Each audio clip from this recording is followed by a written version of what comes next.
First of all I start मैं इससे शुरू करूँगा कि मैं अपना इंट्रोडक्शन दे देता हूँ आपको। मेरा नाम रोनिन सिंह है। मैं भागलपुर, बिहार से हूँ नेटिवली। मैंने इस साल की यूपीएससी के द्वारा कंडक्टेड जो इंडियन फॉरेस्ट सर्विस एग्जामिनेशन होता है, भारतीय वन सेवा, उसमें 69वां यानी 69th रैंक प्राप्त किया है। और आज मैं आपके साथ अपनी जर्नी और इनफैक्ट कुछ साथ-साथ कुछ स्ट्रैटेजीज़ शेयर करना चाहता हूँ। फर्स्ट ऑफ ऑल स्टार्टिंग मेरा ये 2000 मैंने ये प्रिपरेशन स्टार्ट की थी साल 2019 के मिड में। मैंने कॉलेज में ग्रेजुएशन के बाद डायरेक्टली स्टार्ट किया था। I was offered a job placement but I did not go for it. तो फिर मैं दिल्ली आया और मैंने दिल्ली से प्रिपेयर करना स्टार्ट किया। उसके बाद कोविड आने के बाद मेरा पहला अटेम्प्ट जो कि होना था 2020 में, वो कोविड की वजह से लेट हो गया।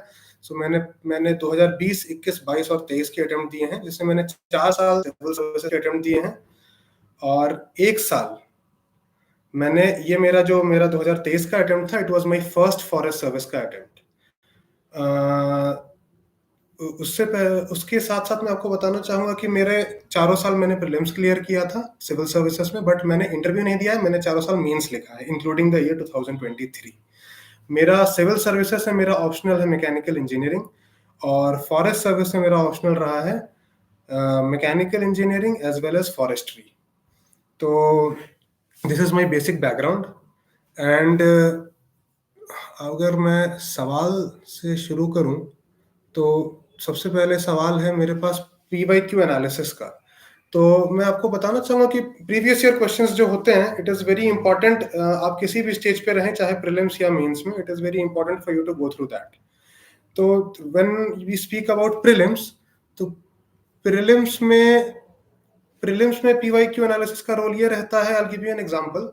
जैसे कि अगर आप मॉडर्न हिस्ट्री के प्रीवियस ईयर क्वेश्चंस अगर आप गो थ्रू करेंगे, you will understand that UPSC focuses more and asks more questions with respect to certain topics। जैसे कि गांधी जी के हिस्ट्री के ऊपर, गांधी जी का role in Indian freedom movement has been very focused by the UPSC examinations. तो अगर आप पीवाईक्यू एनालिसिस करते हैं तो आपको पता होगा कि किन टॉपिक से फोकस करना है। जैसे कि बुद्धिज्म जैनिज्म एक ऐसा टॉपिक है जो कि रिलीजन्स में काफी फ्रीक्वेंटली पूछा गया है एंशिएंट हिस्ट्री में।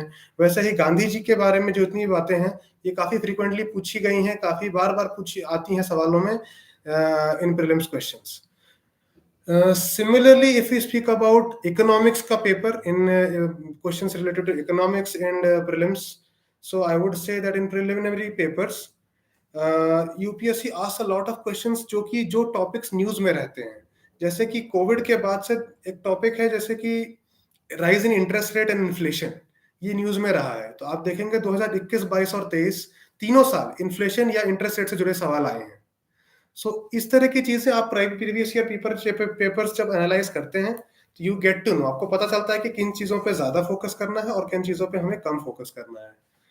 Apart from that, when we speak about mains preparation, previous year papers help you understand कि किस टॉपिक की किस हिसाब से प्रिपरेशन करनी चाहिए।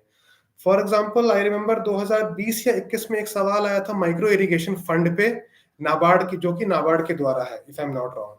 तो those questions help you understand कि अगर हमें इरिगेशन पढ़ना है तो किस स्कोप तक पढ़ना है, and we have to understand that कौन कौन से स्कीम्स हैं उससे जुड़े हुए, और उससे even if we are reading about the schemes, so हमें उस स्कीम्स के बारे में क्या पढ़ना है क्या नहीं पढ़ना है, and what can be relevant with respect to UPSC. That is very helpful when you speak about previous year papers. Next question which I can speak about is choosing the optionals.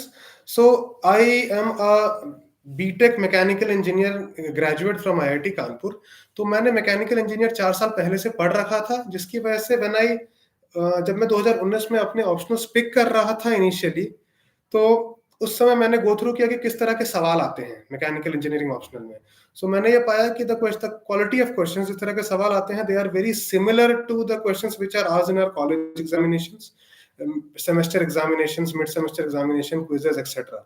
So it helped me build that confidence कि हाँ, मैं अपने graduation की knowledge से maybe I can tackle this optional. अगर मैं कोई दूसरा ऑप्शनल पिक करता तो मुझे फ्रॉम स्क्रैच, फ्रॉम जीरो उसको पढ़ना पड़ता, जिसमें कि काफी वक्त भी जाता और काफी डिफिकल्टी भी फेस करनी पड़ती। और in due course of time I realize कि मैकेनिकल लेने का एक फायदा ये मेरे रहा कि ये ऑप्शनल कॉमन रहा with respect to forest service and civil services दोनों के लिए, जिसकी वजह से मैं फॉरेस्ट सर्विस का एग्जामिनेशन थोड़ी कम मेहनत करके अच्छे से प्रिपेयर कर पाया। सेकेंड ऑप्शनल जो मेरा इंडियन फॉरेस्ट सर्विस में रहा है वो है forestry, and to be very honest picking forestry optional was a happy accident for me, because मैंने ही बहुत कम समय में ये डिसाइड किया था कि मैं फॉरेस्ट्री ऑप्शनल पिक करने वाला हूँ। तो मेरे पास 2-3 कारण थे पिक करने के forestry optional. I had 2-3 options in mind, जैसे कि agricultural engineering, geology and forestry. So forestry मेरा पिक करने का पहला सबसे बड़ा कारण था कि उसका कंटेंट जो अवेलेबल है मार्केट में, अगर हमें वीडियोस देखने हैं या कोई किताबें चाहिए पढ़ने के लिए, ये इजीली अवेलेबल है, क्योंकि बहुत सारे जो प्रीवियस टॉपर्स भी रह चुके हैं उन्होंने फॉरेस्ट्री लेके क्लियर किया है, तो उनके नोट्स अवेलेबल हैं, वीडियो लेक्चर्स अवेलेबल हैं, एटसेट्रा। दूसरा ये था कि अगर आप एग्रीकल्चर इंजीनियरिंग का सिलेबस देखें, या जियोलॉजी का सिलेबस देखें, बॉटनी जूलॉजी का सिलेबस देखें, या कोई और सिलेबस देखें फॉरेस्ट्री में, फॉरेस्ट सर्विस में, तो फॉरेस्ट्री का सिलेबस रिलेटिवली मोर लिमिटेड है, रिलेटिवली छोटा है, जिसकी वजह से प्रिपरेशन में टाइम मैनेजमेंट करना थोड़ा सा आसान हो जाता है। बट मेरे लिए ये एक बून की तरह काम किया, because when I started preparing for forest service mains in I think last year end of September and first week of October, I realized that forestry as a subject is coming very easily to me. मेरे लिए बहुत ही आसान था उसे पढ़ पाना, उसे internalise कर पाना। So that is an interest which I apparently developed after I started reading forestry.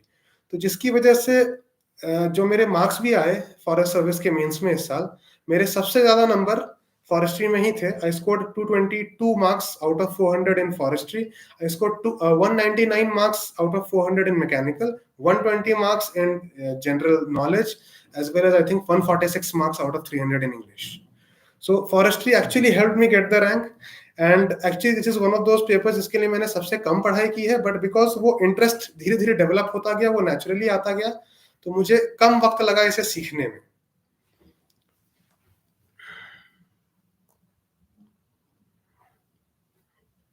Optional की स्ट्रैटेजी के बारे में बात करेंगे, तो ऑप्शनल की स्ट्रैटेजी में मैकेनिकल के लिए मेरी स्ट्रैटेजी थी बेसिक्स जो बुक्स होते हैं, जो नॉर्मल आपकी किताबें होती हैं, उसको फॉलो करना। जैसे कि for theory of machines we follow a book named as S Rattan. For thermodynamics के लिए और पावर प्लांट इकोनॉमिक्स इंजीनियरिंग के लिए हम पीके नाग जैसी बुक्स फॉलो करते हैं। ये रेफरेंस बुक्स हुआ करती थी जिससे मैं क्वेश्चंस प्रैक्टिस करता था, और थियरी रिलेटेड अगर मुझे कुछ पढ़ना हो तो मैं पढ़ता था।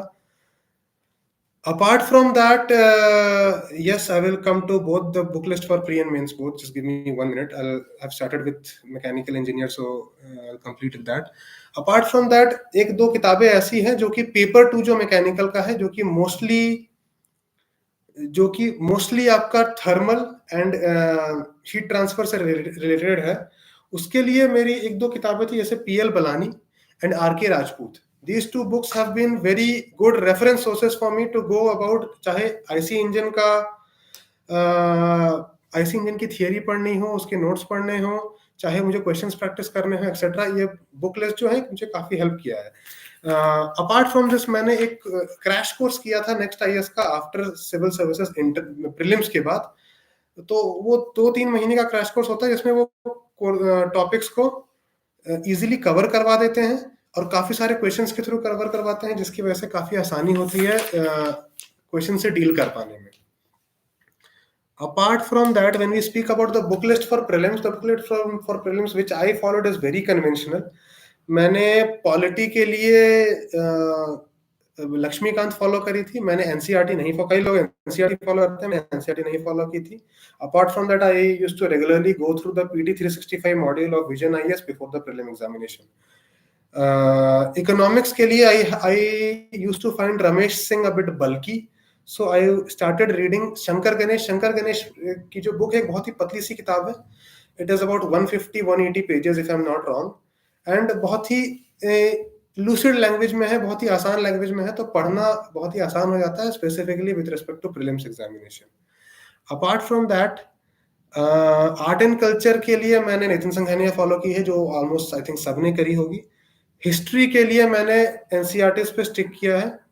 एनसीईआरटीज हमें बहुत ही क्रिस्प इंफॉर्मेशन प्रोवाइड करते हैं, और अगर आप PYQs की एनालिसिस करें at least with respect to prelims paper, you will find that a lot of questions सीधा सीधा एनसीईआरटी से उठ के आते हैं। तो जिससे कि हमें पता चलता है कि रिटर्न ऑन इन्वेस्टमेंट जो कि हम टाइम इन्वेस्ट कर रहे हैं एनसीईआरटीज में at least with respect to history is very very good. And apart from that मेरा सोर्स ऑफ मटेरियल एक रहा है जो कि एक रेगुलर हैबिट्स ही रही है, वाज गोइंग थ्रू न्यूज़पेपर्स। पहले 2 साल 2020-21 में मैं एक न्यूज़पेपर पढ़ता था which was Hindu, and after that I started going through 2 newspapers in Hindu and Indian express. Apart from this mains के लिए एज सच कोई बुक नहीं है। हाँ, प्रीलिम्स के लिए मॉडर्न हिस्ट्री में I started with Bipin Chandra, but I realize that factually थोड़ा सा वो लैक करता है, ऑल्दो अंडरस्टैंडिंग बहुत अच्छी डेवलप करने के लिए पुस्तक है वो, बट फैक्चुअल नॉलेज थोड़ी सी कम है इसकी उसमें, जिसकी जिसकी वजह से I switch to spectrum. But spectrum में मैंने सारे चैप्टर्स नहीं पढ़े हैं, पूरी किताब नहीं पढ़ी है, कुछ चैप्टर्स वो पढ़े हैं जिसमें से ज्यादा सवाल आते हैं। For example, if you analyze the previous year questions, you will realize that national non corporation movement, quit India movement, 1857 revolt, ये कुछ ऐसे चैप्टर हैं जिनसे सवाल ज्यादा आते हैं और काफी फैक्चुअल आते हैं। तो if you pick the spectrum book और उसकी उसके वो चैप्टर्स आप पढ़ जाए तो आई थिंक 80 to 100 पेजेस में, which you can cover up in I think in a day और टू, उसमें आपका मोर और लेस इंपॉर्टेंट टॉपिक स्पेक्ट्रम के कवर हो जाएंगे। अपार्ट फ्रॉम दैट अगर आप स्पेक्ट्रम पढ़ रहे हैं तो आप सिलेबस वाइज वो भी पूरी तरह से पढ़ सकते हैं, इसमें कोई कोई भी प्रॉब्लम नहीं है। मीन्स के पर्सपेक्टिव से कुछ टॉपिक्स ऐसे हैं जो कि एनालिटिकल पॉइंट ऑफ व्यू से काफी अच्छे कवर नहीं होते हैं मॉडर्न हिस्ट्री के स्पेक्ट्रम या बिपिन चंद्रा में, तो जिसके लिए मैंने कुछ 3 या 4 चैप्टर्स मैंने पढ़े थे फ्रॉम प्लासी टू पार्टीशन से। ये I think I don't remember the name of the author, but this is a very famous book, Plassey to partition, तो वो मैंने फॉलो किया था।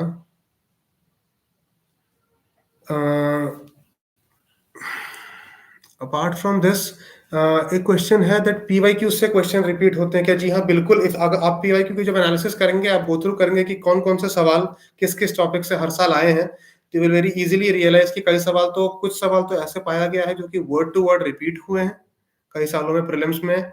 मेंस में कई सवालों को लैंग्वेज चेंज करके डाला गया है। फॉर एग्जांपल, इंडियन सोसाइटी का एक सवाल है जो which deals about globalization, deglobalization and urbanization and उसका लिंकेजेस। वो सवाल कई डिफरेंट डिफरेंट लैंग्वेजेस से कई बार सवाल ये यूपीएससी में पूछा जा चुका है। So when you go through the previous year questions, you realize that these questions have been repeated very frequently. Apart from this, answer writing की प्रैक्टिस, तो बुक लिस्ट के बाद if I go through the answer writing की practice, answer writing की I was lucky enough कि मेरे 3-4 दोस्त जो थे मेरे कॉलेज से ही मेरे साथ आए थे प्रिपरेशन करने के लिए, तो हमारे 4-5 लोगों का एक सर्कल था। तो हम उसी में हम डेली 4-5 मेंस के सवाल लेके प्रैक्टिस किया करते थे और एक दूसरे से आंसर पीयर रिव्यू करवाते थे। तो उससे हमें नए नए पॉइंट्स भी पता चलते हैं कि कौन कौन से पॉइंट हमें हमारे आंसर्स में नहीं थे, कौन से पॉइंट हमें लिखने चाहिए थे, कौन से पॉइंट मोर रेलेवेंट है, कौन से कम रेलेवेंट है। और साथ साथ एक इंस्टेंट हाउ डू आई से इंस्टेंट चेकिंग हो जाती है कि आप आंसर सही लिख रहे हैं, गलत लिख रहे हैं। आपको कोई दूसरा बंदा कोई एक यूनिक पर्सपेक्टिव लाता है तो आप उसके बारे में भी बात कर सकते हैं। तो दीज थिंग्स हेल्प यू। अगर आपके पास एक ऐसा पीयर डेवलप कर सकते हैं या एक पीयर रिव्यू ग्रुप डेवलप कर सकते हैं, अगर आप किसी कोचिंग में पढ़ रहे हैं या आप किसी लाइब्रेरी में पढ़ रहे हैं दिल्ली में बैठ के या कहीं और, तो वहां पे आप 2-3 लोगों के साथ ये डिस्कशन कर सकते हैं।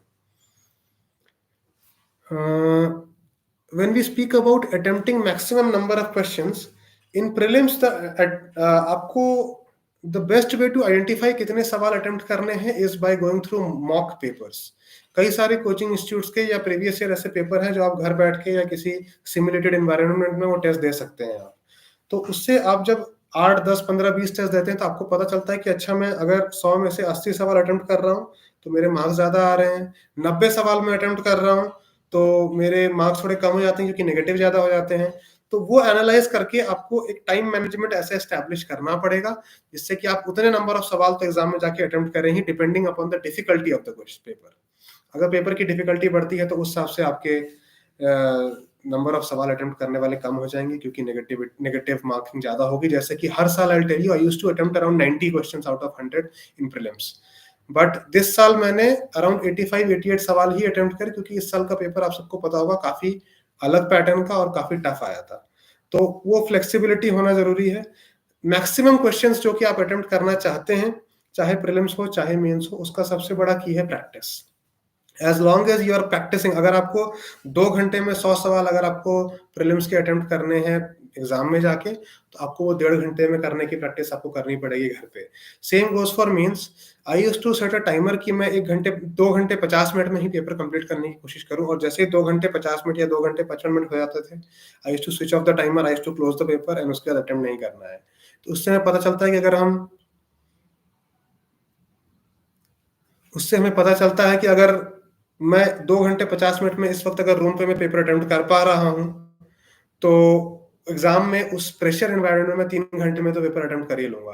तो थोड़ा-सा अपने आप को अगर if you pressurize yourself a little more at your home environment और if you at your coaching environment, it will help you better perform in the actual exam environment.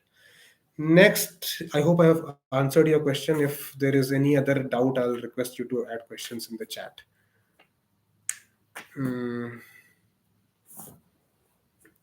Next question is answer writing में positive approach कैसे रखें। सो इस चीज के लिए आई tell you एक एक एनालिसिस आपको एक हैबिट आपको डेवलप करना पड़ेगा, विच इज कि सबसे पहला हैबिट डेवलप करने का प्रॉब्लम आपको ये आइडेंटिफाई करना होगा कि ऑब्जेक्टिविटी। आप कोई क्वेश्चन फेस करते हैं तो यू हैव टू आइडेंटिफाई कि क्वेश्चन में प्रॉब्लम क्या पूछी गई है और उसको आपको आंसर कैसे करना है। For example, a very common question जो कि मैंने बहुत लोगों से डिस्कस किया हुआ है, a lot of my friends, is a question is that what are the problems why food processing sector in India is not able to reach its full potential। तो इसका कई सारे आप प्रॉब्लम्स लिखोगे, स्ट्रक्चरल प्रॉब्लम्स हैं, supply chain नहीं है, a lot of problems are there, but one of the biggest problem which is there is that India में इन जनरली हम जिस सोशल अपब्रिंगिंग से आते हैं, वहाँ पे हम नेचुरली फ्रेश बनाए हुए खाने को प्रेफर करते हैं। फॉर एग्जांपल, अगर आपके सामने मैं टोमेटो केचप रख दूं और एक घर की बनी हुई फ्रेशली मेड धनिया की चटनी रख दूं, तो you will always prefer that धनिया की चटनी और some other chutney made at home. So that differentiation helps you understand that Indians naturally, the society they come from, they do not prefer packaged food so far. The अगर हम आज के generation की बात करें तो we are living in a generation where we may not have people जो हमारे लिए घर पे खाना बना रहे हो, हम बाहर मेट्रो सिटीज में जॉब के लिए रहते हैं। तो उस कंडीशन में food processing processed foods become a necessity rather not a choice. तो उस केस में हम इस चीज को अपहोल्ड कर सकते हैं, बट ये मेंशन करना जरूरी है आपके आंसर में in the first few points कि सबसे बड़ी प्रॉब्लम ही ये है कि एक नेचुरल सोशल डिमांड नहीं है। So, इस तरीके से अगर आप ऑब्जेक्टिवली प्रॉब्लम और उसके सोल्यूशन को आइडेंटिफाई कर पा रहे हैं, तो आपके आंसर में वो पॉजिटिव अप्रोच अपने आप आ जाएगा, क्योंकि आपका आंसर जो होगा वो सोल्यूशन बेस्ड होगा। At the end of every problem, any question, you will be providing solutions जो कि एक्चुअली इंप्लीमेंटेबल है to some extent, and at least they provide a direction जिसमें कि काम करके इसको एक्चुअली इंप्लीमेंट किया जा सकता है। So when we speak about policy implementation और anything like that, the motivation comes and the solution starts coming from your preparation stage itself. Next question is how to start preparation in beginning and what to do and not to do for beginners. So first thing which I will say for beginners, and which at the beginning in 2019-20 I also faced, is that उस समय you are very tempted to go to multiple sources, right? आपको बहुत इच्छा होती है कि मैं इस चीज को 4 जगह से पढ़ लूं, या फिर मैं किसी मटेरियल को ज्यादा से ज्यादा जगह से कवर कर सकूं। तो आई विल रिकमेंड कि अगर आप पॉलिटी पढ़ रहे हैं और आप लक्ष्मीकांत से आप कंफर्टेबल हैं, so you do not need to go for any other material या any other book, because any one source of material is enough for you to cover the clear the examination, because लोग generally क्या करते हैं, एक ही topic के लिए वो 4 अलग अलग किताबें पढ़ने लगते हैं, and when you start going through 4 different books, the content is not exactly the same, जिसकी वजह से आप पढ़ बहुत ज्यादा रहे होते हैं, बट रिकलेक्शन और रजिस्टरिंग, दिमाग में आपके माइंड में वो चीजें रजिस्टर नहीं हो रही होती हैं। तो एट द एंड ऑफ वो आपको वो याद नहीं रहता है, वो चीजें आपको फाइनली वो एग्जाम के टाइम पे याद नहीं रहेंगी। तो एक चीज को 3 अलग अलग किताब से पढ़ने से बेहतर है, मैं रेकमेंड करूंगा कि एक ही चीज को एक ही किताब से आप 3 बार पढ़ें, तो वो रिकलेक्शन इतना स्ट्रांग होगा कि उस किताब के जितना पोर्शन है और उससे एटलीस्ट जो सवाल आएंगे वो आपसे श्योरली हो जाएंगे। Did you join any coaching and how it helped in preparation? For forest service, I'll tell you specifically, I joined Vajiram IAS ka, there's a course for forestry preparation. So because I had absolutely no knowledge about forestry up until last year September, जब मैंने civil services का means लिखा था, तो मेरे पास time कम था और मुझे पूरा सिलेबस कवर करना था, जिसकी वजह से मुझे लगा कि मैं खुद अकेले बैठ के शायद मैं उतना इफेक्टिवली नहीं कर पाऊंगा। जिसकी वजह से आई looked out for options, and one of the best options which I received was the forestry optional preparation by Vajiraman Ravi IAS, जो कि आई थिंक 30-35 days का ओवरऑल कोर्स होता है, जिसमें कि वो अबाउट 70-75% और साल से up to 80% of the syllabus वो क्लियर करवा देते हैं. तो when you able to cover that much syllabus in 2 महीने के स्पैन में, 1 महीने में अगर आप उतना सिलेबस कवर कर पा रहे हैं, तो पहले तो आपको वो कॉन्फिडेंस डेवलप होता है आपके अंदर कि हाँ, मतलब मैं एग्जाम के लिए उतना प्रिपेयर्ड हूँ. सेकेंड ऑफ ऑल, जो पोर्शन वो कवर नहीं भी करवाते हैं, उस पोर्शन के लिए वो मटेरियल बता देते हैं, जैसे कि most of the portion which they have not covered in that course has been covered by the famous book of forestry, that is Manikandan and Prabhu. So I think कुछ topics हैं जो कि environment से cover हो जाते हैं, जैसे कि environment for biodiversity, conservation, wild life. तो वो पोर्शन आपका सिविल सर्विसेज के प्रिपरेशन से कवर हो जाता है, जो कि आप इन्वायरमेंट पढ़ते हैं GS3 मेंस के लिए या प्रीलिम्स के लिए. एंड अपार्ट फ्रॉम दैट कुछ टॉपिक्स हैं पेपर 1 में, जैसे कि फॉरेस्ट्री का survey, forest structures such as bridges, roads etcetera, and a few other topics which I'm not able to recollect right now. ये टॉपिक्स हैं जो आपके मणिकर्णिका प्रभु में 10-15 page, 20 page. Tribology is also one topic जो कि 15-20-25 पेजेस में आराम से कवर हो जाता है मणिकर्णिका प्रभु में. So even if they do not cover it, they tell you from where to cover it, and that helps you develop that confidence कि हाँ, I can prepare, I'm suitably prepared for forestry in a span of 1.5 to 2 months.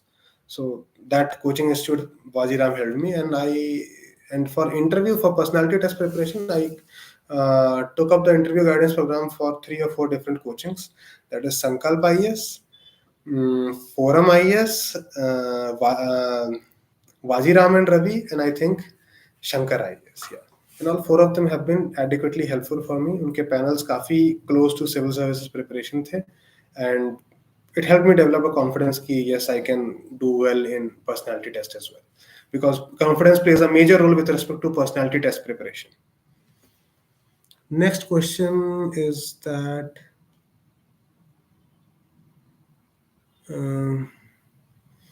next question is how to make topic wise notes from the syllabus.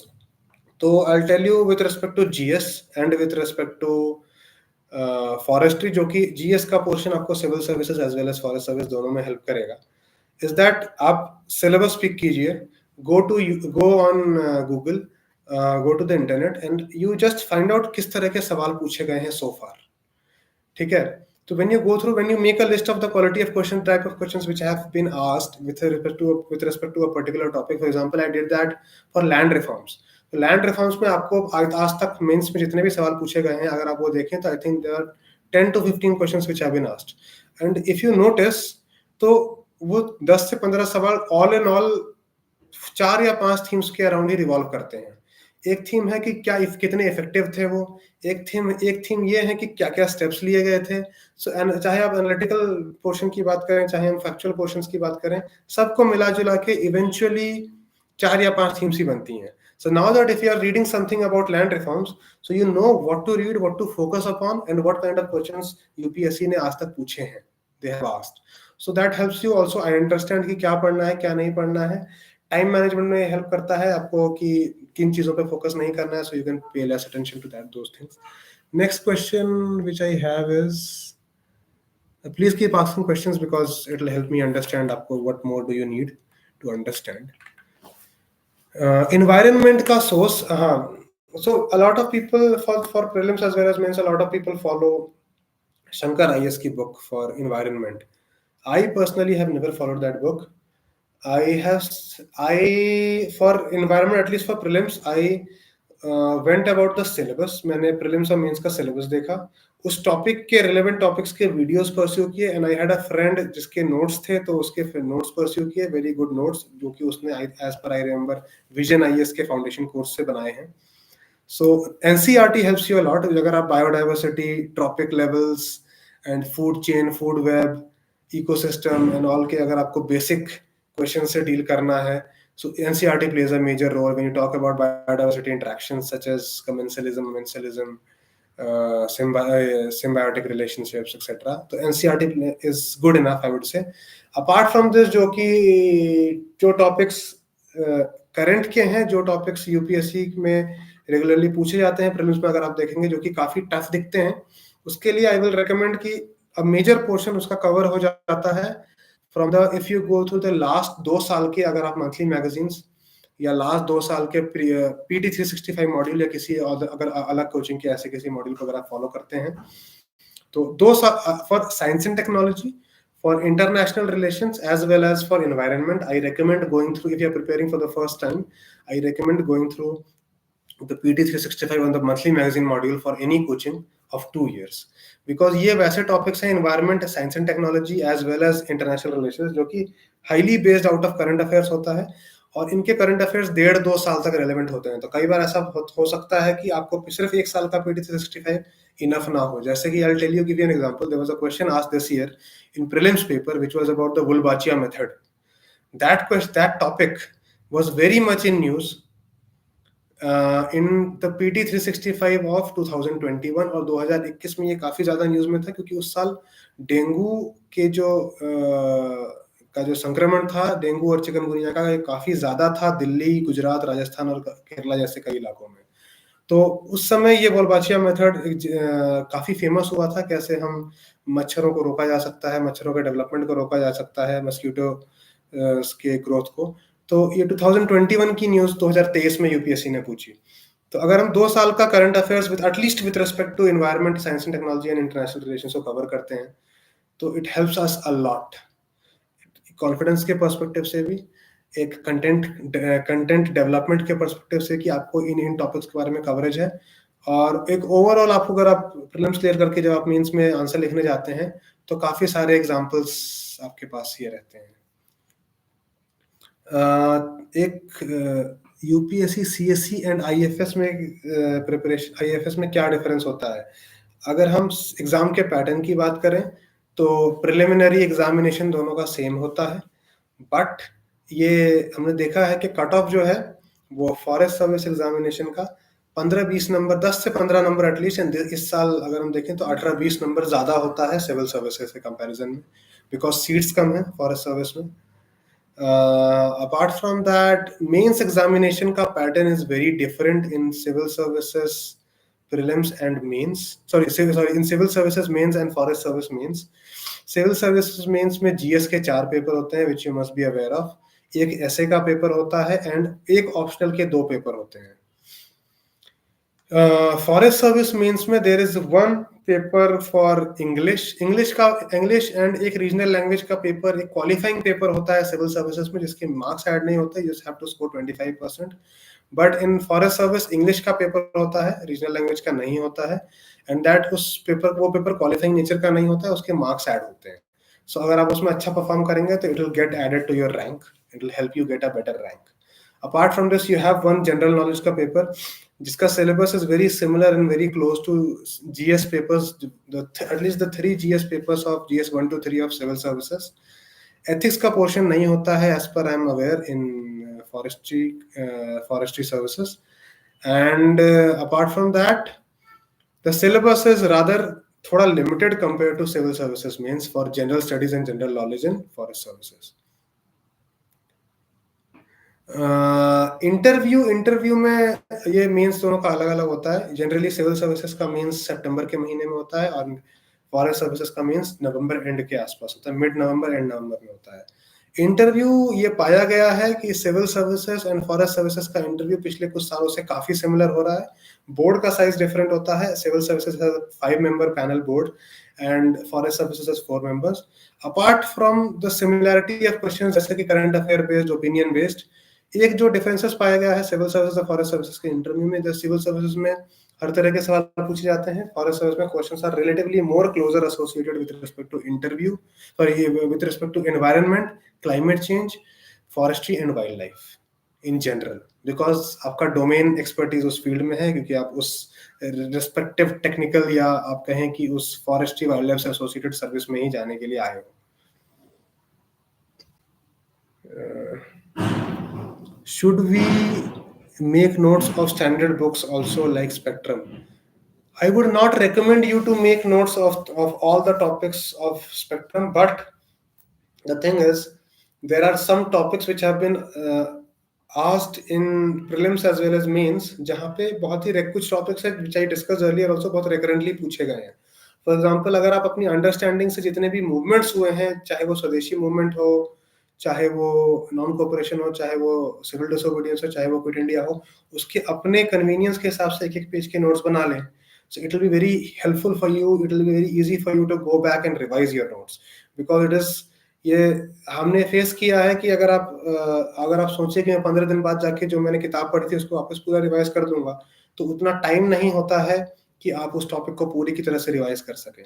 So it is better if you have your own notes in your which will come handy to you because those notes reflect what you find difficult. जो आपको याद रखने में difficulty हुई, तो आप उन notes को गो थ्रू करके आप उसको रिकलेक्ट कर सकते हैं. एंड जो टॉपिक्स आपको, जो पोर्शन और टॉपिक्स आपको पहले से आते हैं, जिनको आपको शायद रिवाइज करने की जरूरत नहीं है, तो उन पे आप वक्त कम जाया करेंगे. Next question would be my interview experience. So my interview experience was fairly nice. मेरा 23rd of April को मेरा इंटरव्यू था, मेरा प्री नून सेशन था. And my board was Suman Sharma madam का बोर्ड था. She's an IRS officer. She was the chairman of the board, chairperson of the board. And she started with fairly comfortable questions. She asked to introduce myself. She asked me the name, मेरे नाम का मतलब उन्होंने पूछा. Then she started abruptly. She started asking about current affairs. She asked me a couple of questions about the perspective of Donald Trump with respect to NATO and its funding in Europe. She asked me एक question उन्होंने पूछा था जो कि she asked me कि tell me some unconventional things about Manipur crisis and उसके economic impacts. So these were questions जिसमें कि मैंने मैम को बोला ma'am 2 minute I will like to take 10 seconds 15 seconds and answer. So after that I answered. She said no, you're going in the wrong direction. I will give you a hint, based on that you answer. So she had been very helpful. She kept giving me hints ताकि मैं सही direction में answer कर पाऊँ. She wanted to check कि मुझे ऐसा हो सकता है कि मुझे नर्वसनेस में उस समय वो चीज़ याद ना हो, बट अगर मैं रिकलेक्ट करवा पाऊँ तो शायद ये बंदा बोल पाए. She helped me, she gave me hints and I was able to recollect those. Apart from that, there were two panelists who asked me questions solely about climate change. This was because I'm working right now एक ऐसी company में job कर रहा था मैं पिछले 4 महीने से, जो कि climate accounting and carbon accounting पे काम करते हैं, एनालिटिक्स पे. So that helped me understand कि मुझसे इंटरव्यू में काफी ज्यादा सवाल क्लाइमेट चेंज के ऊपर पूछे जाएंगे. तो 4 में से 2 पैनलिस्ट जो थे उन्होंने मुझसे केवल क्लाइमेट चेंज के बारे में सवाल पूछे. So I was well prepared for that beforehand because मुझे पता था कि मेरी जॉब प्रोफाइल वैसी है तो मुझे वैसे सवाल पूछे जाएंगे. And then the last person who asked me questions was a bit about diversity and culture of India because मैं इंडिया में 5, 6, 10 अलग शहरों में रह चुका हूँ. तो he asked me questions about the diversity and culture. So I would say that जो भी मुझसे क्वेश्चन पूछे गए थे वो लार्जली एक्सपेक्टेड थे based on my detailed application form, based on my DAF. And I had some idea कि मुझसे इन डायमेंशंस में क्वेश्चन पूछे जाएंगे, and I was able to tackle most of them. And one recommendation which I will give, which I think is also in one of the questions, that अगर if I don't know कि मुझे एक सवाल मुझसे पूछा गया है and I don't know the answer to it, तो मैं कैसे आंसर करूँ उस चीज को. So with respect to interview or personality test, my humble request would be that they do not expect you to know the answer of every question. वो आपसे उम्मीद नहीं लगाते कि आपको हर सवाल का आंसर आता होगा. So very humbly, very politely आप बोल दें कि सॉरी मैम या सॉरी सर, मुझे पता नहीं है, and I would like to go through it in future. मैं जब वापस जाऊंगा, घर पे जाऊंगा या जाऊंगी, तो मैं उस पर टाइम स्पेंड करूंगी, ये इंटरेस्टिंग सवाल है, और something like that. Answer it very politely so that उनको पता चले कि इसे पता नहीं है बट इसे उस चीज को जानने की जिज्ञासा है. Because they would expect people who intend to learn throughout their life.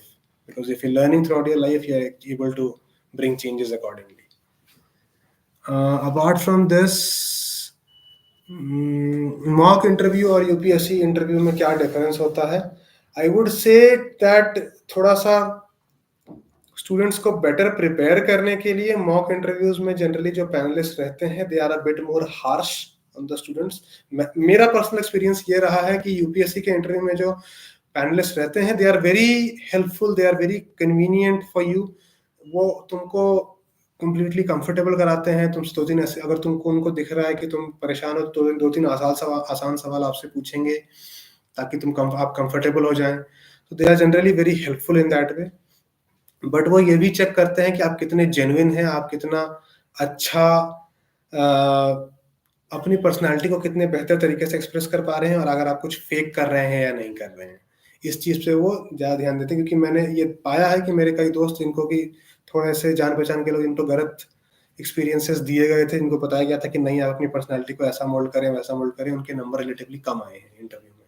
मेरे मार्क्स थे 204 out of 300 in forest service के interview preparation, which is relatively a good score this year. Uh, Next is what were the mistakes that I committed. So one of the mistakes which I said, which I would like to say, which I committed with respect to mains preparation, is that mains में मैंने I used to prepare remotely. During COVID, I was at my home. I was preparing from Ahmedabad for some period. So I was तो अब मैं जब answers and all लिख के मैं submit करता था, so a lot of recommendations which used to come from the coaching institutes, the teachers and a lot of people was that you change your answers this way, because सब कोई ऐसा लिख रहे हैं। इंट्रोडक्शन इससे बड़ा नहीं होना चाहिए, conclusion should be this big enough, you should at least add one diagram, you should at least add one flow chart and this and that. I would recommend not to pay heed to these things, because as long as आप सवाल का सही जवाब दे पा रहे हैं, as long as आप समझ पा रहे हैं कि सवाल की डिमांड क्या है, एंड as long as आप ये समझ पा रहे हैं कि आप उस डिमांड को ढंग से एड्रेस कर पा रहे हैं, फर्क नहीं पड़ता कि आपका इंट्रोडक्शन बड़ा है या छोटा है, फर्क नहीं पड़ता आपने डायग्राम बनाया है या नहीं बनाया। अगर आपने डायग्राम की उस बात को अपने वर्ड से एक्सप्रेस कर दिया है in the answer, it doesn't matter if you made a diagram और not. So I would recommend that इस चीज पे ये focus more. This is a गलती जो मैंने कही थी, जिसकी वजह से सेकंड अटेम्प्ट के बाद मेरे स्कोर एक्चुअली कम हो गया मेंस में, because I kept focusing on this things कि मेरा इंट्रो ऐसा होना चाहिए, कंक्लूजन ऐसा होना चाहिए, एक फ्लो चार्ट होना ही होना चाहिए, समथिंग। ऐसा कोई जरूरी नहीं है डायग्राम, ऐसा कोई कंपलसरी नहीं है कि डायग्राम हो। हाँ, किसी सवाल में जो कि प्योरली ज्योग्राफी का डायग्राम बेस्ड सवाल है, तो अगर आप डायग्राम बनाते हैं तो आप कम शब्दों में अपनी बातों को बेहतर एक्सप्रेस कर पाएंगे। तो डायग्राम का रोल ये होना चाहिए कि आपके टाइम बचाने में हेल्प करे, ना कि ये कि आपके दिमाग पे बर्डन बढ़ाए। चाहे डायग्राम हो, चाहे वो फ्लो चार्ट हो, चाहे वो किसी अलग फॉर्म का पाई चार्ट हो, चार्ट हो, anything like that. So that was one mistake I committed, and जो कि मैंने रियलाइज किया कि जिसकी वजह से मेरी आंसर से मेरी ओरिजिनलिटी खत्म हो गई। There was a certain way which I used to write, which used to differentiate me from other people, जो कि काफी कम हो गई, because I started following the trend of everyone. जो सब जैसा सब लिख रहे हैं वैसा ही मैं लिखने लगा। सो आई वुड रिकमेंड कि आप वो गलती ना करें। It is important to listen कि आप क्या मिस्टेक्स कर रहे हैं। दूसरों से पॉइंट ऑफ व्यू लेना जरूरी है, सबकी सुननी जरूरी है, बट आप eventually it is important for you to figure out कि क्या है जो मेरे। इट शुड नॉट, आपके मार्क्स कम नहीं होने चाहिए उन गलतियों से, जिसके लिए मैं रिकमेंड करूंगा कि you only pick up those in advices, those opinions, जो कि आप जो प्रॉब्लम्स फेस कर रहे हैं उसको सॉल्व करें, ना कि किसी और के बताए हुए प्रॉब्लम्स को सॉल्व करें। Whatever originality you have with respect to your answer writing, with respect to your conceptual understanding, you should not lose that in the herd of listening to others. uh, Next is IFS का work क्या होता है। See, I have not been into the training, I have not been in this service, so I do not have a great detailed idea about this. But based on what I know, is the services is associated with 4 different scopes. First is a very technical aspect of the service, which is forestry management. Forestry management जिसमें आप forest की inventory manage करते हैं, आप ensure करते हैं कि forest area का डेवलपमेंट अच्छे से हो रहा हो, आप इंश्योर करते हैं कि कहीं अगर ट्रीज का ग्रोथ नहीं हो रहा है, टिम्बर ग्रोथ नहीं हो रहा है, तो वहाँ पे आर्टिफिशियली ट्रीज को प्लांट करके रीजनरेट करवा के आप ग्रो करवा सकें। कुछ एरिया में जहाँ नेचुरली डिफॉरेस्टेशन नहीं, बट कुछ जगह एरिया में जहाँ पे ओवर ग्रोथ हो रहा है ट्री का, तो अगर ओवर ग्रोथ से भी कुछ नुकसान होते हैं, जैसे कि टिम्बर डेवलपमेंट अच्छा नहीं होता है, जैसे कि अच्छा हैबिटेट डेवलपमेंट नहीं होता है, इन्वेजिव स्पीशीज कहीं ग्रो कर रही हो, तो उस चीज को केटर करने के लिए फॉरेस्ट का कोर लेवल मैनेजमेंट का एक स्कोप होता है, which is I believe is highly technical, highly analytical. A lot of engineering is involved in that, I would like to believe. Second aspect is wildlife conservation and biodiversity management, जिसमें कि you will hear posts such as chief wildlife warden, you will hear of posts such as departments such as NTCA, National Tiger Conservation Authority. So these departments जहाँ पे ये वाला जो portion होता है इसमें फोकस होता है कि हम कैसे नेचुरल हैबिटेट को प्रिजर्व करें ताकि बायोडाइवर्सिटी बनी रहे, both flora and fauna.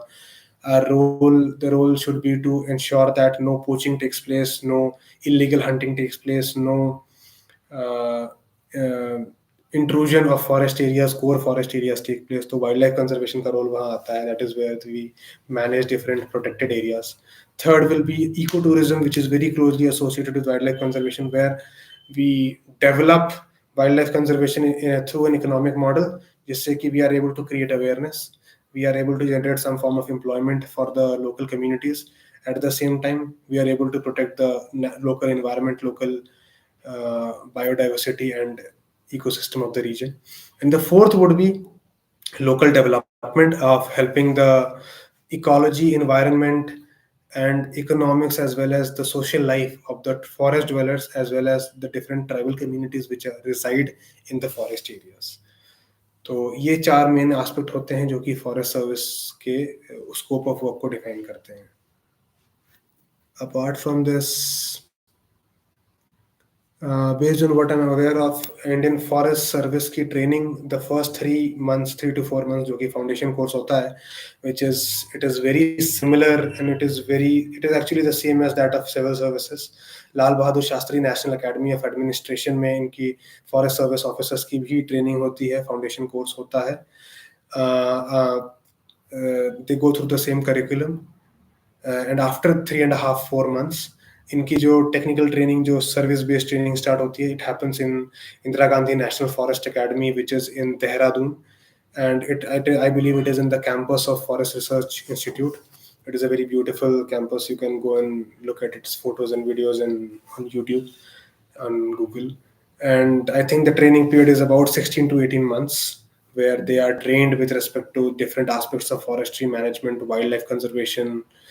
They are trained with respect to some form of investigation and law enforcement dealing with different forest and wildlife related crimes.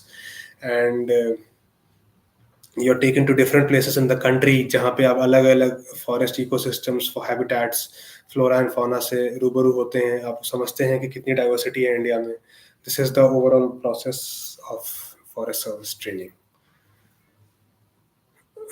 Resources to tackle the current affairs for prelims. So resources to tackle, this is a major problem I think for all the civil services aspirants and forest service aspirants, that current affairs becomes very problematic and a bit too bulky when we are preparing for preliminary based examination for civils as well as forest services. So if you ask me, I followed 2 things after some amount of analysis, because अगर आप हर साल के paper को analyse करेंगे at least पिछले 5-6 सालों का, तो a lot of coaching institutes have given कि कौन सा सवाल किस सोर्सेस से आया था. तो सोर्सेस के लिए अगर मैं बात करूं तो मैंने ये पाया है, I personally have found that a lot of current affairs के सवाल अगर आप देखें जो कि 2020 में there was a question about copper mouth and different birds, जिसका आंसर बर्ड्स था, and a lot of different questions. Basically I am not able to recall right now. Hindu के आर्टिकल्स से, द हिंदू जो न्यूज़पेपर है उसके आर्टिकल से directly factual सवाल ऐसे कई सारे आए हैं, जिसकी वजह से प्रीलिम्स के प्रिपरेशन के लिए मैं हिंदू न्यूज़पेपर को जनरली रिकमेंड करता हूं, not specifically, not just for mains but prelims preparation, because prelims में काफी सारे सवाल द हिंदू से उठ के आए पाए गए हैं. Apart from this, since the last 2 years I have been going through Hindu as well as Indian Express, because Indian Express के कुछ एडिटोरियल्स ऐसे हैं जो काफी सारा इंफॉर्मेशन प्रोवाइड करते हैं. एटलीस्ट कुछ टॉपिक्स ऐसे हैं जैसे कि साइंस एंड टेक्नोलॉजी के पूछे जाते हैं, एनवायरनमेंट के पूछे जाते हैं, कुछ टॉपिक्स इंटरनेशनल रिलेशंस के पूछे जाते हैं. तो they are very vividly and very lucidly covered in Indian Express. तो Hindu and Indian Express when it comes to daily newspaper. And I have never really very dedicatedly followed the monthly newspaper, but monthly magazines. But PT365 जो module है vision IAS का, वो मैंने generally follow किया है for prelims preparation for civils and forest services for every year. And when it comes to topics like art and culture, polity and economy, I recommend आप 1 साल के PT365 को 1 या 2 बार गो थ्रू करें, at least important topics को 2 बार. And जो ज़्यादा news में रहा है, अगर आप न्यूज़पेपर देख रहे हैं आपको पता होगा कौन से टॉपिक्स न्यूज़ में है कौन से नहीं है. और आपको कोचिंग इंस्टीट्यूट के टेस्ट से भी पता चलता है कौन से सवाल रेगुलरली पूछे जाते हैं। तो ये अगर आप इनफैक्ट आप कोचिंग्स के भी कुछ सवालों को मैप करेंगे और देखेंगे जहाँ कौन से सवाल हैं जो हर कोचिंग इंस्टीट्यूट पूछ रहा है प्रीलिम्स में, तो यू विल रियलाइज दैट ये सवाल काफी न्यूज में रहते हैं और यूपीएससी ने भी कई बार इन सवालों को पूछा है। जैसे कि I will give you an example. तो competition commission of India, for example this year a question came on the competition commission of India, I think in GS paper 2 और पेपर 3। तो कंपटीशन कमीशन एक ऐसा topic था जो कि mains में जो पूछा गया था, तो ये I think almost her coaching institute ने अपने मेंस के टेस्ट सीरीज में कवर किया था। So these are topics which we realize that ये हर कोचिंग कवर कर रही है, everyone is covering, there must be some reason, you go through the news behind it, you understand, आप understand करते हो कि ये सवाल, ये टॉपिक न्यूज में क्यों है, प्रॉब्लम क्या है, इसका सोल्यूशन क्या हो सकता है, एंड उस बेसिस पे you will be able to easily answer those questions. So even mock tests of prelims and means sometimes help you. I will not recommend कि आप सारे कोचिंग के सारे मॉक टेस्ट को गो थ्रू करें, but अगर आप टेस्ट रेगुलरली जो आप जिन टॉपिक्स के जिन कोचिंग्स के आप टेस्ट दे रहे हैं उसमें कोई कुछ ऐसे सवाल हैं, कुछ टॉपिक्स हैं जो बार बार आ रहे हैं, तो उस पर आप ज्यादा ध्यान दे सकते हैं। सो resources as I was going through would be PT365. Once I think at least I would, which I'll tell you what I did once for एक साल का for polity, economy and art and culture and social issues, and 2 साल का for environment, international relations and science and technology. So this is what I used to follow. Apart from this, I used to very occasionally go through योजना and Kurukshetra के magazines जो कि government of India publish करती है, तो उससे we get to know, understand a lot of publications and a lot of articles जो कि गवर्नमेंट का पर्सपेक्टिव बताते हैं with respect to implementation of a scheme or facing a governance issue or going through different challenges. For example, I remember there was a very important article 2 years ago about the development of women-led self-help groups. So though that issue, that article very properly and very detailed, in a detailed manner, it covered कि क्या क्या issues self help groups face करते हैं, क्या क्या examples रहे हैं जो कि self help groups जो कि इन problems को किस तरीके से उन्होंने tackle किया, किस तरीके से tackle किया और किस तरह से वो successful SHG बन पाए।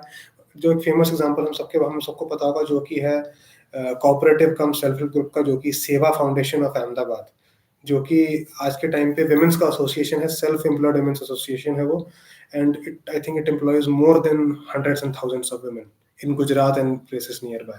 तो ये सक्सेस स्टोरीज जो वो गवर्नमेंट के पर्सपेक्टिव से वो बताते हैं in those articles, so it helps us understand कि गवर्नमेंट किस तरीके से प्रॉब्लम्स को परसीव करती है, how you should be perceiving those problems when you face it either in services और in the form of a question in mains examination.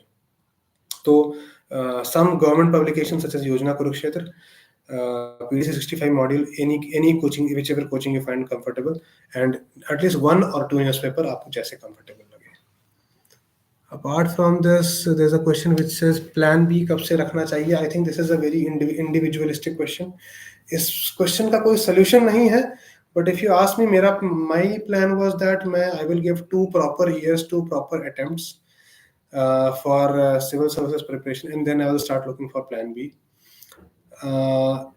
When I gave my ये 2 साल का जो preparation था, it developed into 2.5-3 years because of COVID, क्योंकि exams थोड़े delay हो गए. And then 2021 my score was very close to the cutoff. My score was I think 720 something, and the cutoff was 730 or 740 closely.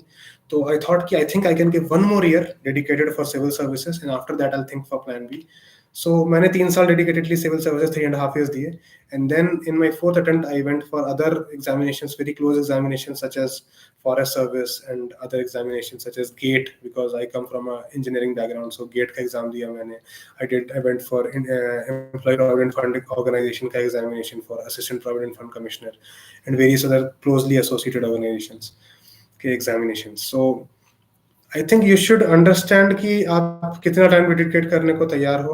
It depends on your background, it depends on your socio-economic background, your educational background, it depends on your age. So based on that, I think you should take that decision कि मुझे कितना time देना है इस preparation पे. Should I look for a plan B साथ साथ? इस साल we have seen a lot, every year we see a lot of people जो कि प्रिपरेशन के साथ-साथ उन्होंने जॉब भी करी है and they have cleared the examination. तो ऐसा कोई ज़रूरी नहीं है कि आप प्लान बी ना रखें या फिर आप जॉब के साथ-साथ प्रिपरेशन ना करें। You can do anything as long as you are comfortable with it. So next I think would be the next question will be personality test के लिए प्रिपरेशन कैसे करना है? सो पर्सनैलिटी टेस्ट के प्रिपरेशन के लिए आई वुड रिकमेंड यू कि first of all be very cautious with respect to what you are filling in the DAF. आप अपने डिटेल एप्लीकेशन फॉर्म में केवल what I'm telling you right now might be very contrary to what a lot of coaching institutes and a lot of mentors tell you, but I'll recommend you fill only those things in your DAF which are very genuine and very realistic and very very true to your heart. For example, I don't remember मैंने अपने DAF में एक भी ऐसी चीज लिखी थी जिसमें मैं actually believe नहीं करता था, because when you go and face the interview board and when you face the personality test panel, they are taking interviews on a regular basis. वो दिन में 6 लोगों का इंटरव्यू ले रहे हैं and they are doing that I think twice or thrice every year. तो with respect to forest service, civil service, etc.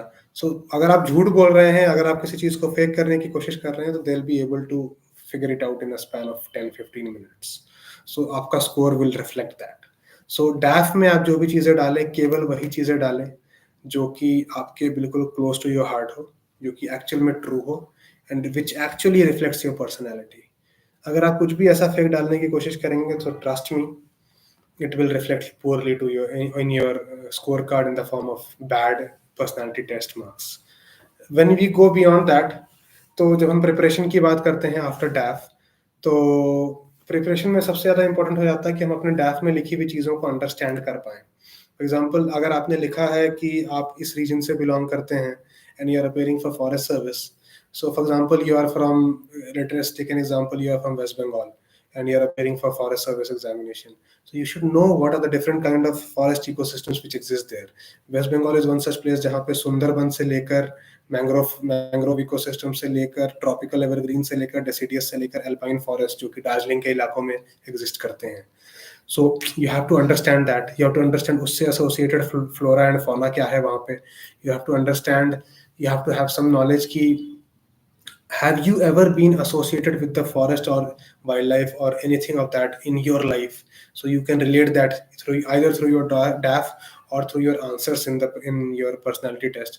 A very good way to check these things कि मैं जो आंसर दे रहा हूँ ये काम कर रहा है कि नहीं, या फिर do I sound genuine enough, or am I able to address the demand of the question, will be to go through the mock interviews. When you go through the mock interviews of different coaching institutes, you will realize that अगर आप कोई answer दे रहे हैं, at the end of the mock interview you can ask them कि sir ये जो मैंने सवाल का आंसर दिया था was it genuine enough, because मैंने ऐसा काम किया तो है. For example, in my DAF मैंने I gave one of the hobby as theater and stage plays.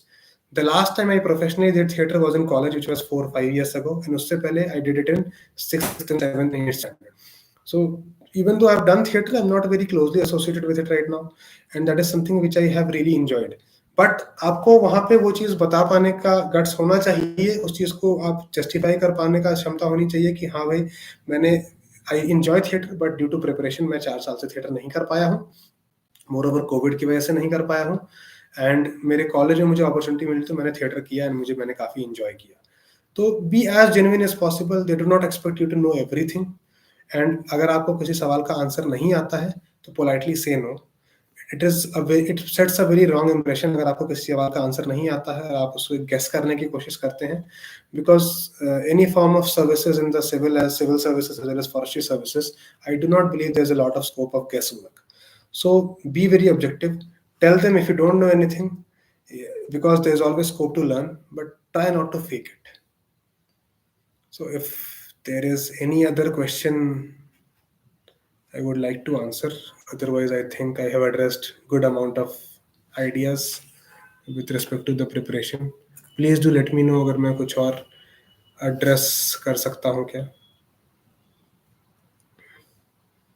Someone is asking, my age is 25 with 6 attempts left. I am confident for pre but not for my optional. See, it totally depends on you. Are you willing to, क्या आप ये 6 के 6 attempt देने वाले हैं? अगर आप नहीं देने वाले हैं तो आप एक अटेम्प्ट लेके वेरी ऑनेस्टली आप ये एक अटेम्प्ट लेके आप ये अंडरस्टैंड कर सकते हैं कि एग्जाम का इन्वायरमेंट कैसा रहता है सिविल सर्विसेज में. If you are prepared with pre, तो at least even if you go for a mains preparation in the span of those 3 months, अगर आपका प्री क्लियर हो जाता है होपफुली, तो आप जब मेंस की प्रिपरेशन कर रहे होंगे उन 3 महीनों के स्पैन में, you will be able to prepare a lot, क्योंकि आपके पास एक टाइम लिमिट होगी. तो उस टाइम लिमिट में you will be able to prepare a lot, जो कि आप नहीं कर पाते, जो कि अगर आप प्रिपरेशन नहीं कर रहे होते. So when I gave my first attempt, I was not very much prepared with respect to means, but when I pushed myself कि 3 महीने में सिलेबस खत्म करना ही है, I could not clear the mains, but I got really close to the preparation. I got a decent score in GS as well as in optional. I think overall I scored 710 marks, which is not good enough a score, but if you have not prepared and you are not prepared to go for the examination, 710 is good enough, because आप अगले साल आप वापस attempt दोगे, तब तक आपके पास 710 के क्वालिटी का एटलीस्ट आपका पास प्रिपरेशन हो चुका होगा. Apart from this, so decide accordingly. अगर आपको if you are worried that मेरे अटेम्प्ट्स वेस्ट हो जाएंगे, तो आप वापस आपको अटेम्प्ट मत दो. You prepare yourself first, take a span of 1 year, prepare yourself, then give that attempt. What must you remind yourself every morning to maintain motivation? I think the key to this preparation is that there is no source of instant gratification in this process. A lot of civil services people who have cleared this examination have said that UPSC is not a sprint, rather a marathon. So when they say that, they mean that आप 6 महीने preparation कर लोगे, अगर आपने exam नहीं दिया है, अगर आप उस साल एग्जाम नहीं दे रहे हो, so you don't know whether you're going on the right path or not. There's nothing to make you realize that हाँ मैं सही कर रहा हूँ और गलत कर रहा हूँ. So the key is to keep the thing in mind कि आप किसी जॉब को छोड़ के आए हो, या आप कहीं कॉलेज से निकल के आए हो, you must have had a lot of opportunities, you left all that to prepare for civil services. So important is to keep that in mind कि आप किस reason से, there must have been a very strong motivation in the back of your head because of which you came to prepare for civil services. So होता क्या है, 2 साल prepare करने के बाद वो मोटिवेशन कहीं पीछे रह जाता है 2 साल 3 साल के बाद, but rather you start thinking कि मेरे इस टॉपिक में नंबर कम थे, मैं इसमें बढ़ा लेता हूँ, इसके लिए पढ़ लेता हूँ. इस चीज में मेरे नंबर कम थे, या फिर लास्ट टाइम मैं ये नहीं पढ़ पाया था, इसलिए पढ़ लेता हूँ. That is a fine thing, but that should not be the sole motivation for preparation of civil services or forest service. So what I will recommend you is to have small breaks from your preparation, 1 दिन का 2 दिन का, after a span of 2-3 months, या 1 महीने के बाद, या whatever suits you. But keep reminding yourself why you left everything to prepare for these services, because when you come to prepare for these services, you lose out on a lot of friends, you do not have a very functional social life, you spend less time with your family. So अगर इतना motivation था कि आप इतना कुछ sacrifice करके इस preparation के लिए आए हो, तो वो मोटिवेशन एज लॉन्ग एज आपको याद रहेगा, तो I think you will always stay motivated, because you have given up a lot for this preparation. How to analyze syllabus and what should be the approach to tackle syllabus for beginners. So syllabus analyze करने के लिए for mains I will recommend you कि आप go through करें हर syllabus के हर सब topic के accordingly क्या क्या सवाल पिछले 10 साल में, एटलीस्ट सिंस 2014-15 पिछले 10 सालों में क्या क्या पूछा गया है. That will give you a good understanding कि किस डेप्थ तक आपको सिलेबस कवर करना चाहिए.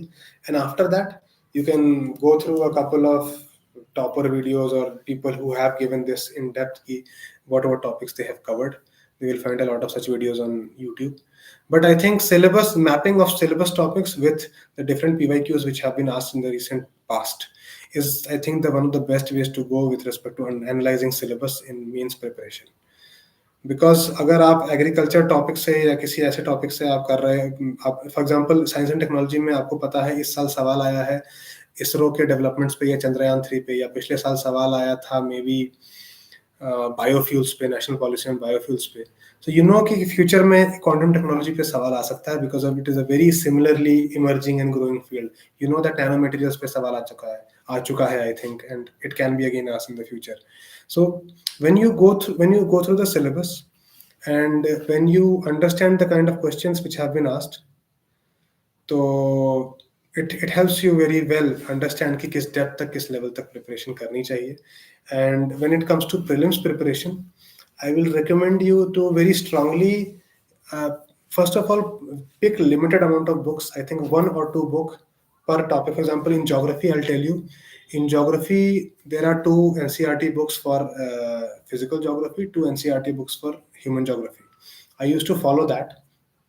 Apart from that, there's a book, famous book in civil service preparation known as GC Leong, Go Cheng Leong. उसके last के 10-11 chapters which very properly describe the different climatic regions of the world. I used to just go through those 10 chapters in GC Leong, which I think is hardly about 10 to, I think would not be more than 50 to 60 pages. So you can easily go through that in a couple of days. So just restrict your preparation for geography to those 4 or 5 books. क्योंकि वो चारों किताब मिला के भी I don't think it is more than 400 pages, and hardly 400 to 450 pages. And every NCRT book has very big font, lot of diagrams, तो वो interest बना रहता है पढ़ने के लिए. So pick such books after discussing with your friends, after looking at some top reviews, कि कौन सा book है जो मेरा interest develop करके रखेगा. NCRT is a very good source with respect to history and geography, and even for economy for that matter. Lakshmikant is, I believe, good enough for polity. Nothing more is needed with respect to apart from Lakshmikant. And then PD 365 of 1 or 2 year will help you understand कि क्या topics news में रहे हैं. And newspaper also helps you to cover a lot with respect to politics. So mapping of those things and picking up just one book for each topic and not picking up anything else, and going through that very recurrently. Revision is key for clearing prelims, I'll tell you. अगर आप एक ही किताब को 3 या 4 बार पढ़ते हो, it will help you understand those things very properly. Because I remember जब मैंने पहला attempt दिया था, due to COVID the span increased. The exam got delayed from April to October. So I took that time to read the Bipin Chandra book, India's Struggle for Independence, I think twice. I went to that book twice or maybe 3 times.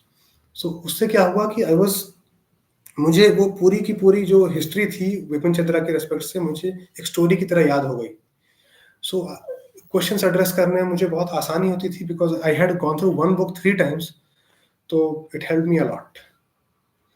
And so pick up very small books, pick up very restricted amount of books, go through them more and more times, and go through only those chapters जो कि prelims के syllabus से cover होते हो, at the same time PYQs से cover होते हो. जो टॉपिक्स आप पिछले 20-25 साल में प्रीवियस ईयर क्वेश्चंस में नहीं पूछे गए हैं, apart from the current affairs things, I think they are not so important. So identify those with respect to mock test papers, with respect to PYQs, and with respect to the syllabus, and go accordingly. Speaking about revision strategy, I think my revision strategy was again, which I told, कि limited number of books, revising it as many times. Mains के लिए भी मेरे कुछ notes थे जो कि मैंने 2020 में ही बनाए थे जब मैं पहला अटेम्प्ट दे रहा था. उन्हीं नोट्स से मैं एडिशन करता चला गया. It was not like I kept adding more and more notes.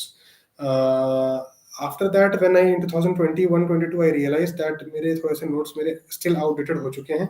That time, due out of necessity, I joined the mains guidance program of Forum IAS, which was significantly helpful to me. And उसमें जो मेरे को notes मिले उसको उस notes से मैंने addition किया. I added a lot of different things in that notes, and that was more or less for me. I did not pick up a lot of different materials for revision. Forum IAS ke notes plus my own additions through newspaper, through monthly magazines, through a lot of different things. That was enough for me. So I think I have addressed most of the questions. Should we analyze PYQ before going through? I think you should go through the syllabus first. After going through the syllabus, you should go through the material, because now you know कि syllabus का कौन सा portion मुझे किस किताब से पढ़ना है या किस नोट से पढ़ना है. I will recommend कि आप अपने खुद के नोट्स बनाएं, because अपने नोट्स से आपकी जो memories जो जुड़ी होती हैं तो आपका subconscious help करता है recollect करने में. So you do that. After going through your notes, after going through the material once, then you go to PYQs and see कि material के कौन कौन से portion से ज़्यादा सवाल आते हैं, and then you keep relating that. So I would say that first of all syllabus, then going through the study material, then PYQs, and then coming back to study material with respect to what topics are important and what to keep revising in your study material. So I think I've addressed most of the questions. I have told you about my revision strategy. Environment notes for prelims, environment notes, if you can make some short notes from PTC 65, that will be great. Apart from that, NCERT के main topics के जैसे कि ecosystem हो गया, trophic level, this that, food web, food chain के अगर आप notes बना पा रहे हैं, it will be very helpful. Apart from that, अगर आप किसी कोचिंग से जुड़े हैं तो उनके notes will be very help, because I think किसी कोचिंग मटेरियल के नोट्स plus NCERT के notes are enough. If you do not want to do that, a lot of my friends have done that. Go through Shankar IS, syllabus wise, not the whole book. Shankar IS से भी अगर आप छोटे-छोटे notes बना पा रहे हैं, topic wise not a lot. Per topic, I think 1 page is enough for notes. Even if there are 55 topics, 55 pages of notes, you can go through that any day.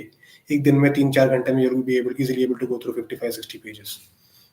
So that उस level के notes अगर आप बना पा रहे हैं, it will be very helpful for you, because अगर the moment your notes start getting very bulky, it gets very much difficult for you to keep revising them. So the purpose वहीं defeat हो जाता है. अगर आप खुद की एक किताब बना लेंगे तो आप वो किताब ही पढ़ लेते फिर, तो उससे बेहतर होगा कि आप थोड़े crisp छोटे notes बनाएं and keep revising them more recurrently. So I think I've answered most of the questions. अगर a lot of people are asking the same questions again, जैसे कि how to analyze PYQs, I've told that before, so I think this video will be uploaded. तो आप उसमें starting के 10-15 minute में I think मैंने PYQ को analysis करने का तरीका बताया है. You go through that. Apart from this, is there any other new doubt or new question? Let me see.